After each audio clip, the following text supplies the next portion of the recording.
So thank you everyone for joining us again. I'm here with Jaap, sales broker from Fraser, and we're going to be speaking about the evolution of the role of brokers, digital influencers, and a number of other challenges that are facing the market at this point in time. Jaap, I'll start with the nice easy one that we give everyone. And I know you said you're not a very frustrated person, so I'll rephrase it. What's the greatest challenge that the market is facing at the moment? Well, it's a combination. We still have the bad parts from the COVID is the travel restrictions, stuff like that. Just this morning I had to cancel finally a visit in the US that I had a client which we are trying to work on for quite a while, and it's simply impossible to get a visa for the US for European citizens. So that is to give you one live example of what we can call frustrating for us in our business today. Second thing is lack of inventory. You guys are on the statistics as much as we are. So we see that a lot of boats are sold. I was just checking this morning. It's almost double than last year. We are at 417 yachts sold this year, opposed to last year at 176 or something. So as you can imagine, there's all the boats are gone, and that is a frustrating between brackets for us to present to our clients to say, sorry sir, we don't have any boats to sell. Sure. How do the two things relate to one another as well? Because obviously there's the challenge of seeing the clients, but at the same time, more yachts are being sold than, let's say, ever before, whether or not that's exactly true. But a lot of yachts... Well, it's also, I understand what you're saying. There are a lot of boats are sold locally as well. Don't forget the American market is where it all really got off last year.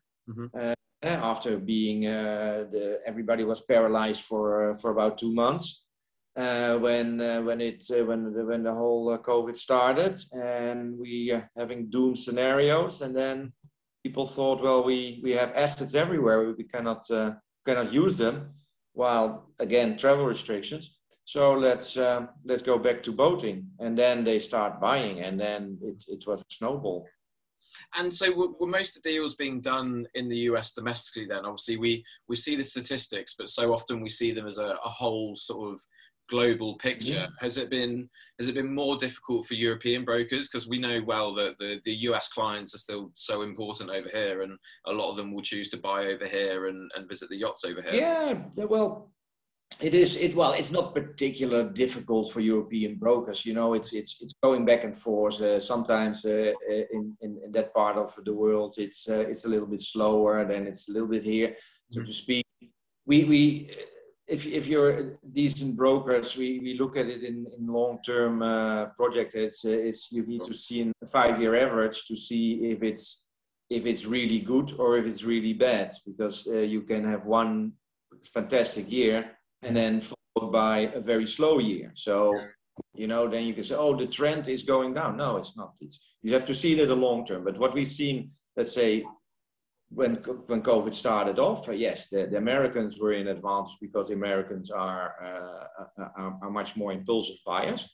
But we did our fair share of deals here in Europe as well, because there's a lot of inventory. It's either here or in the Med or the East Med, or it's in the States. So I think in the end it should be 50-50.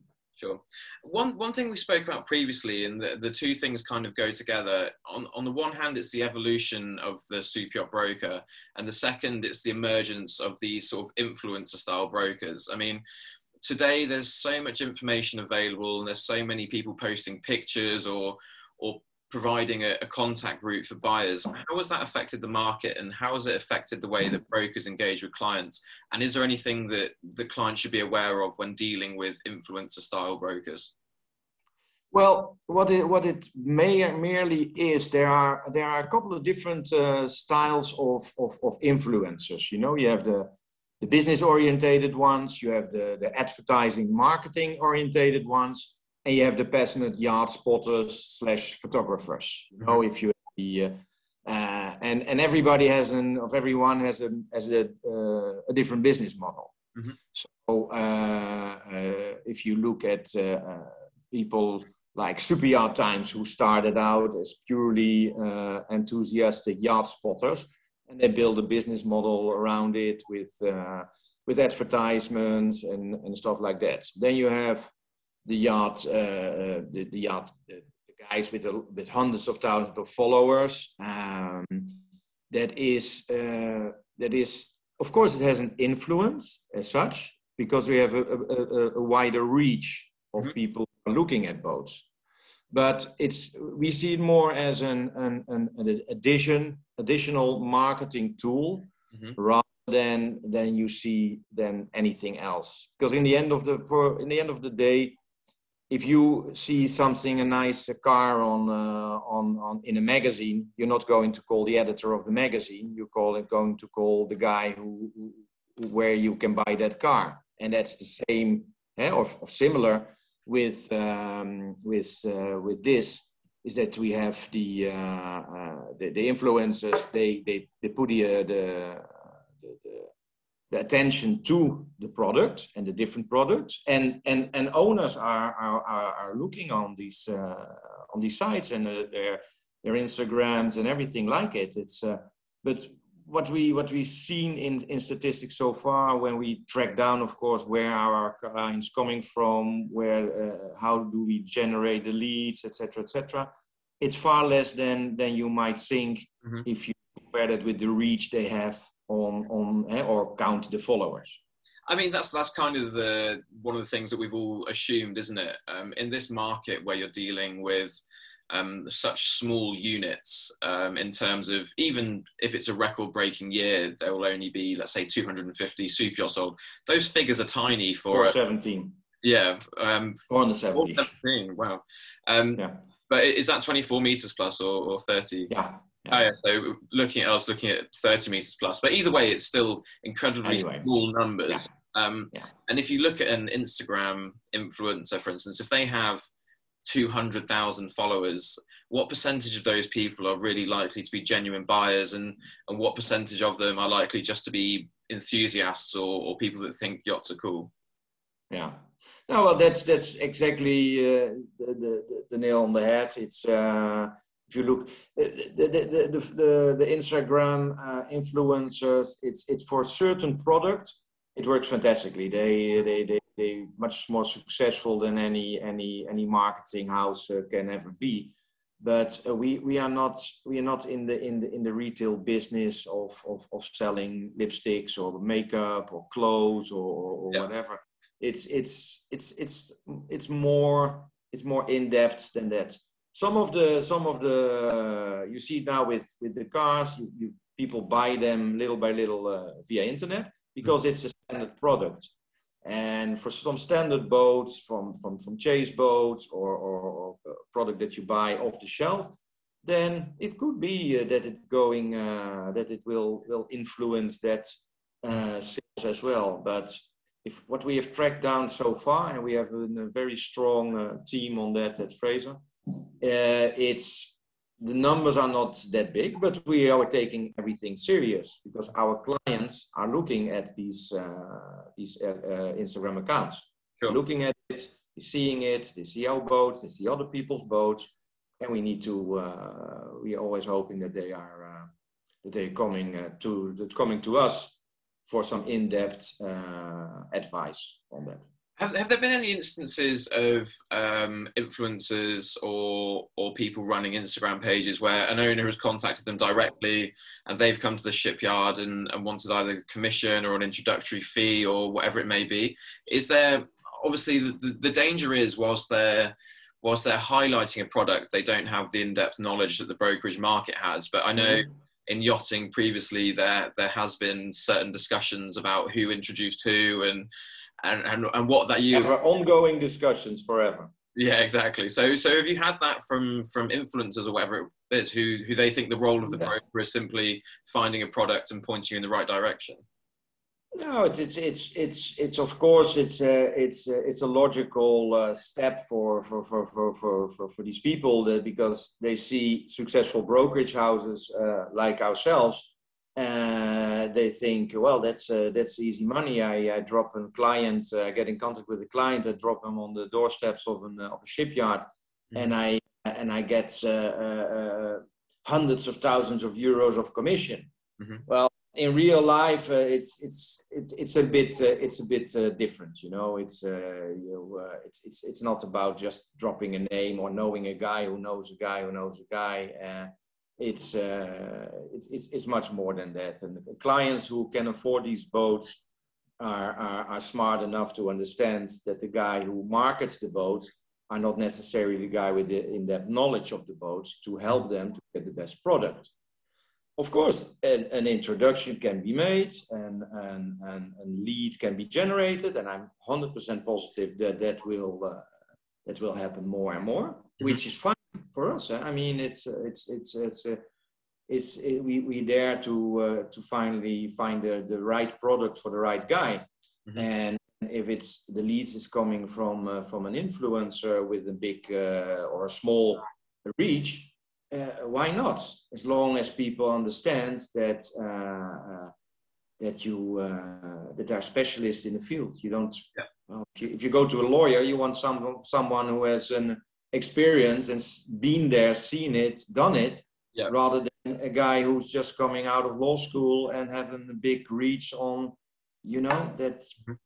If I can use that comparison, but you know what I mean. Yeah, sure. I think an important word you used there was specialist.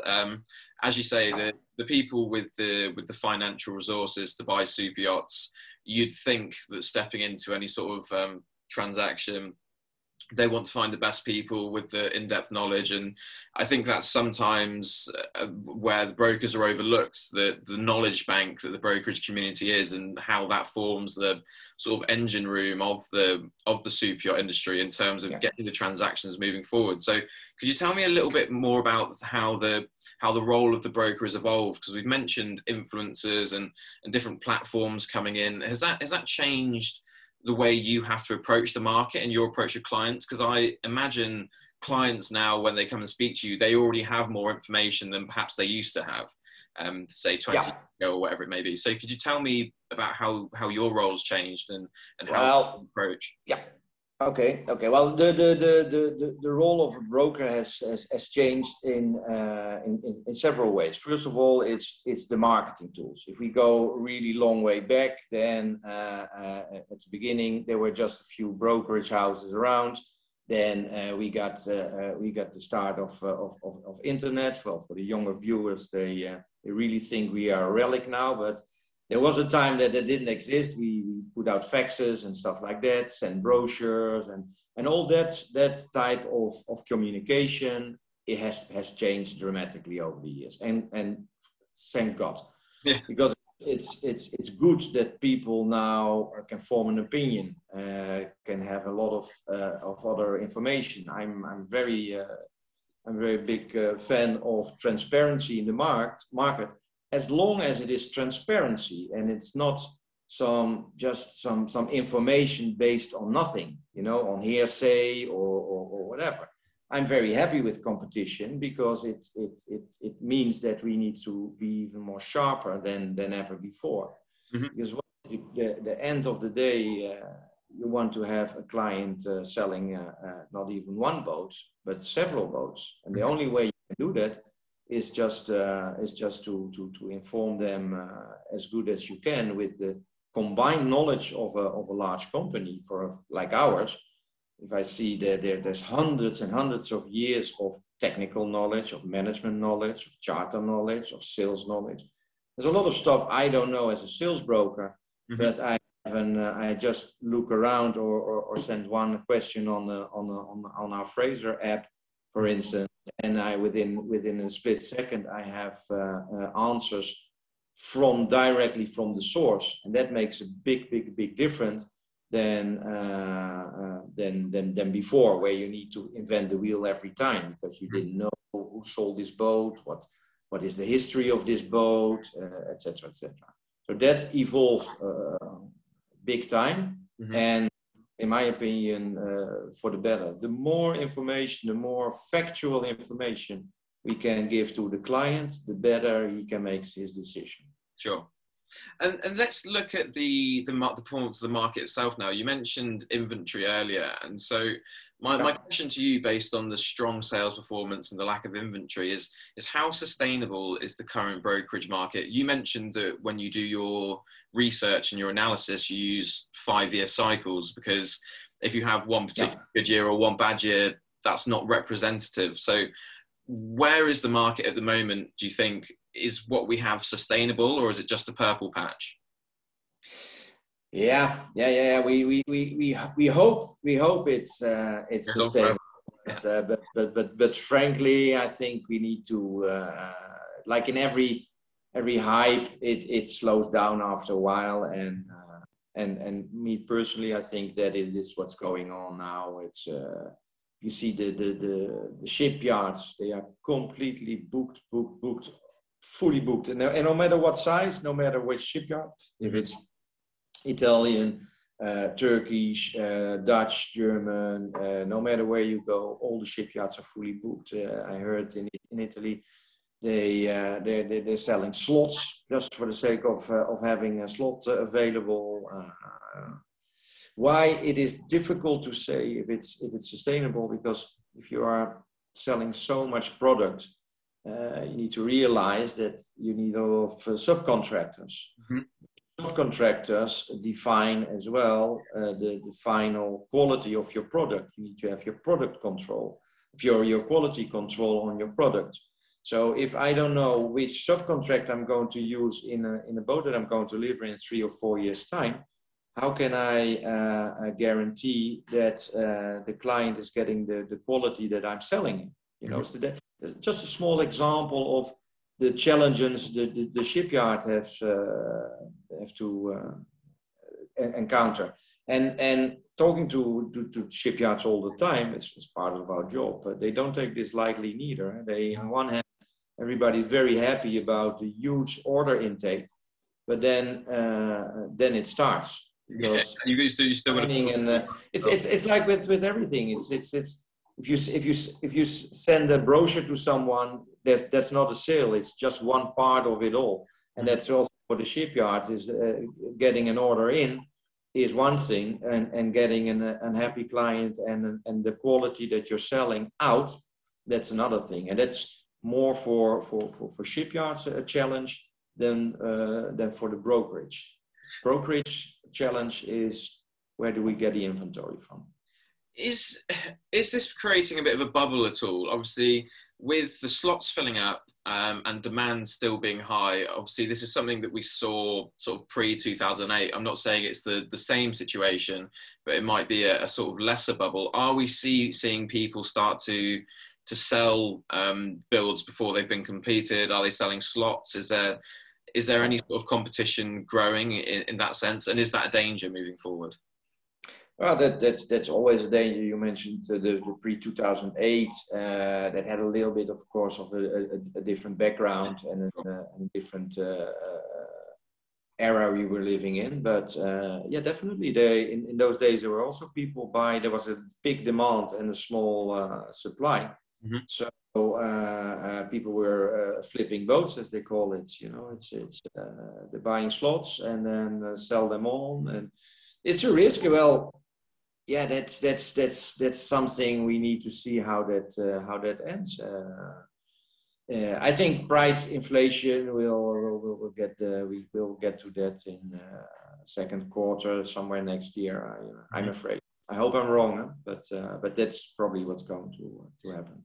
One thing you mentioned earlier was the impulse buys, especially on the US side of the buying equation. Now, when it comes to an asset as big and as complex and as expensive to run as a super yacht, impulse buying doesn't sound like the most sensible thing in the world. Is it going to be that once we return to normal slowly and people return to their lives, are we going to have a lot of buyers who have bought impulsively who are putting them back on the market, either because of the cost or because they don't have the time to use them, or whatever, all the classic examples that we know so well?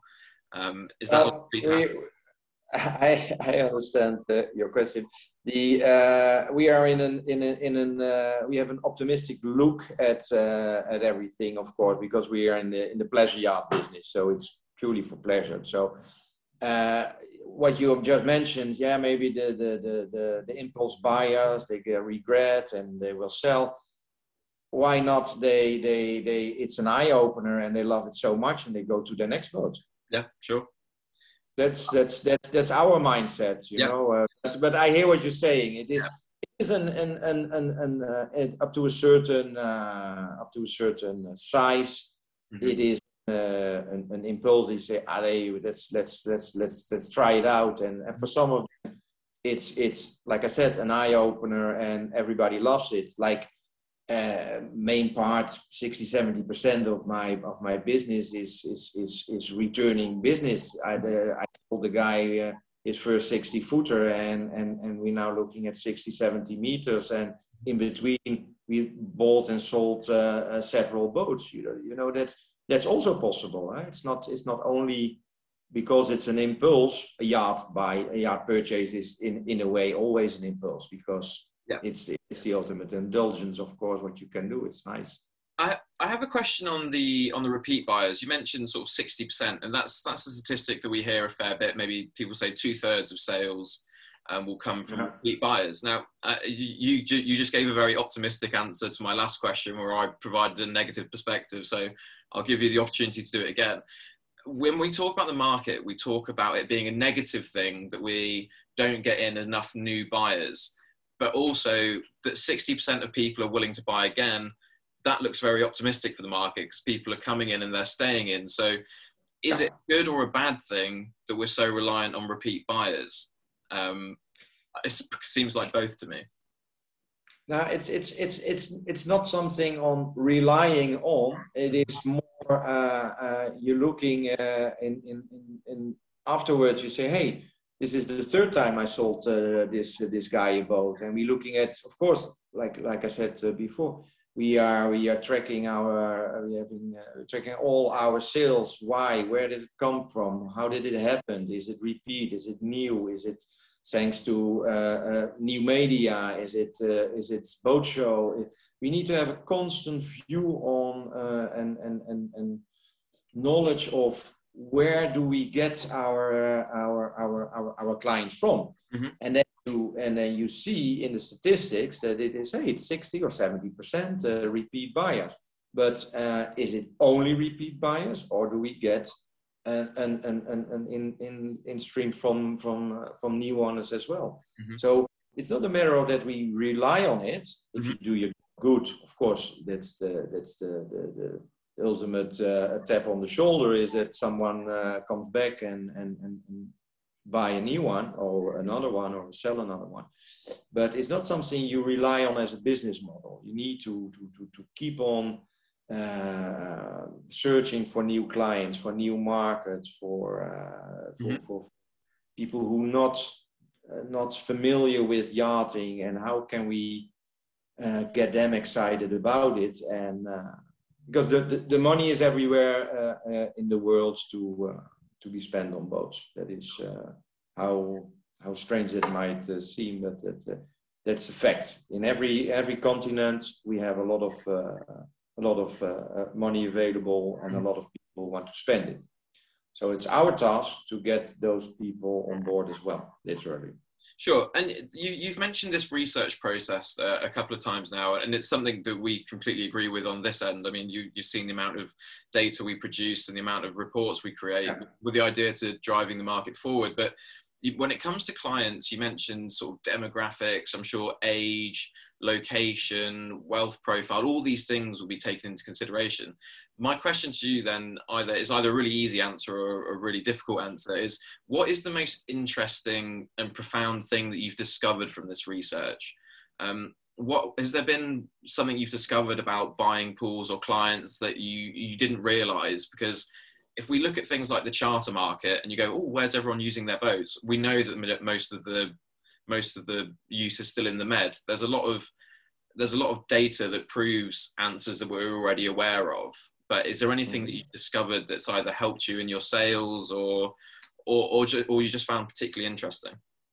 Well, it's a complicated question you have there. It's with a lot of answers, so to say. The first and foremost, we're trying to understand the market and trying to anticipate on it. On the other hand, we are in a leisure market which can change from one day to the other, like what we seen a couple of years ago when all the Russians all of a sudden disappeared. So, the one thing you learn from all the statistics is that yacht sales, yacht charter, yacht management is not mathematics. You cannot find the magic formula to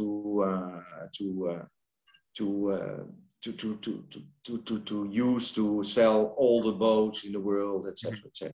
There's so many different factors to take into account that you cannot predict, or it's super interesting. Like we are very knowledgeable driven company. So in terms of technique, in terms of law, in terms of maintenance, in terms of management, in terms of sales. So we want to know stuff, that's the only way. If you're in this type of business, you need to know. You cannot have ever enough knowledge. So this whole statistics and investigations, etc., is part of the bigger bag of tools, if you want, that we use to service the market. Sure. And it's super interesting. I love it. I want to know if I sign off a new build 50 or 60 or 20 or whatever meter. I want to know every deal I do, every deal I close, I go back till day one, because I want to know, where is this guy coming from? Why am I selling this boat to him, and my colleague who's in the desk in front of me, or my competition, or whoever.